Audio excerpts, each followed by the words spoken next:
the little boy simply picked up a dry branch from the ground. With a casual swing he split the sword testing stone in two. You should know the sword testing stone is as hard as diamond. Countless sword cultivators failed to leave a single mark on it. Many even broke their swords trying. The sword testing stone had been in the sect for 100 years. Before today, only 2 people had ever left a mark on it. Both were legendary sword prodigies known far and wide. The reason the little boy could split it in half was because he was a sword saint. In order to push the limits of the sword path, he reincarnated once every 100 years. This was already his 3rd life. This time he was born as the illegitimate son of the sect leader. Sickly and weak since childhood, he finally succumbed to illness and died today, after which the soul of the sword saint entered his body, and the boy woke up. But the doctor said it was just a moment of clarity before death. If he wanted to survive he needed the sect's sacred medicine. But his mother was only a concubine in the sect leader's residence, and the boy had no talent for sword cultivation, so he had no right to even dream of the sacred medicine. Luckily the sect trial was set to begin the next day. Anyone who passed the trial had a chance to receive the sacred medicine, so the mother brought the boy to the sect with her last bit of hope. Coincidentally they arrived just as disciples were training before the sword testing stone. The mother told the boy not to wander, and went ahead to find the sect leader. Once she left, the little boy walked to the sword testing stone, and with a casual swing of the branch, he split the stone in two. When the sect leader arrived with his people, everyone was stunned. The sect leader's daughter, the most gifted of her generation, immediately recognized the sword mark as extraordinary. The sect leader ordered his men to find whoever did it at all costs. With that person's help, he could dominate the entire cultivation world. The little boy then stepped forward, saying he was the one who split the stone. But everyone laughed at him as a useless child, not even as tall as a sword. Claiming to have split the sword testing stone, the sect leader had no intention of giving the sacred medicine to such a waste. His mother knelt and begged, even smashing her forehead on the ground. The sect leader only agreed to let her enter the sect trial formation. It was said even sword immortals needed 3 strikes to break the formation. A man stepped up right away. A barrier appeared around the trial formation. The statue's hands instantly formed 2 swords.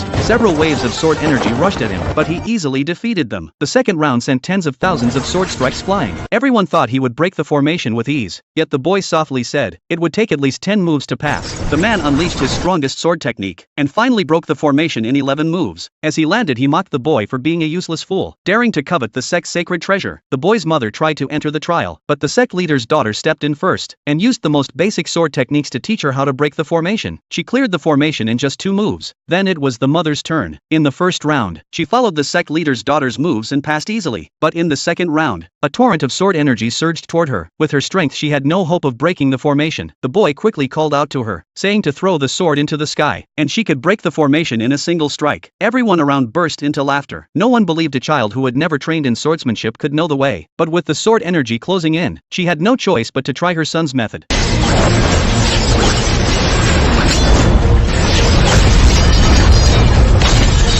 The next moment, every sword energy shattered in midair. Everyone